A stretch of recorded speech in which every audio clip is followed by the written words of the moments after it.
ప్రతి సంవత్సరం శ్రావణ మాసంలో శుక్లపక్ష పంచమి రోజున నాగపంచమి పేరుతో పవిత్ర పండుగను హిందూ సంప్రదాయంలో ఘనంగా జరుపుకుంటారు. ఈ రోజున సర్పదేవతను ఆరాధిస్తే మహాదేవుని అనుగ్రహం లభిస్తుందని విశ్వాసం. కాలసర్పదోషం వంటి శాస్త్రోక్త సమస్యల నుంచి ఉపశమనం కోసం నాగపంచమి రోజున కొన్ని విశిష్టమైన వస్తువులతో శివుణ్ణి పూజించడం మంచిదిగా పరిగణించబడుతుంది. ఇక్కడ కొన్ని ముఖ్యమైన పరిహారాలున్నాయి. అవి శివలింగానికి సమర్పించడం వల్ల పూజాకారులకు శుభ ఫలితాలను ఇస్తాయని నమ్ముతారు. శివుడికి సమర్పించాల్సిన ముఖ్య వస్తువులు: తేనె. నాగపంచమి రోజున శివలింగానికి తేనెతో అభిషేకం చేయడం వల్ల విద్యార్థులు చదువులో విజయాన్ని పొందుతారు, ఆరోగ్యం మెరుగవుతుంది, వ్యాధులు తొలగుతాయి మరియు ఆర్థిక లాభాలు కలుగుతాయి. పచ్చిపాలు.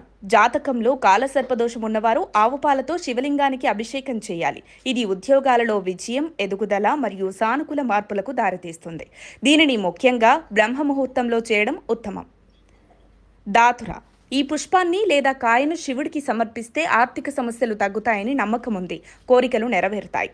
బిల్వదళాలు. శివుడికి ప్రియమైన బిల్వపత్రాలను సమర్పించడం వల్ల ధన సంబంధిత ఇబ్బందులు తీరుతాయి. అక్షతలు, చందనం, పువ్వులు. గంధంతో శివుడికి త్రిపుండం పూయడం వల్ల శివుడి ఆశీస్సులు కలుగుతాయని నమ్ముతారు. అక్షతలు, పుష్పాలు సమర్పించడం పవిత్రమైన కార్యంగా పరిగణించబడుతుంది. నల్ల నువ్వులు. నీటిలో నల్ల నువ్వులు కలిపి శివలింగానికి అభిషేకం చేయడం శుభప్రదం. ఇది కాలసర్పదోషాన్ని తగ్గించడంలో సహాయపడుతుందని నమ్ముతారు.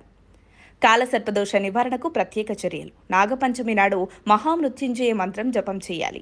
వెండి లేదా రాగితో చేసిన జంటపాముల విగ్రహాలను పవిత్ర నదిలో ప్రవహించాలి. రావి చెట్టుకు నీళ్లు పోసి 7 సార్లు ప్రదక్షిణ చేయాలి. పేదలకు నల్ల దుప్పట్లు లేదా ఇతర వస్తువులు దానం చేయడం వల్ల పుణ్యం లభిస్తుంది.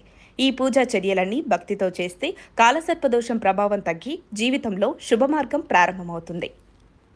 మరిన్ని అప్డేట్స్ కోసం మా కాయ్ టీవీని సబ్స్క్రైబ్ చేసుకోండి. మా వీడియో కనుక మీకు నచ్చినట్లయితే లైక్ చేయండి, షేర్ చేయండి. మీ విలువైన అభిప్రాయాలను కామెంట్ బాక్స్లో తెలియజేయండి.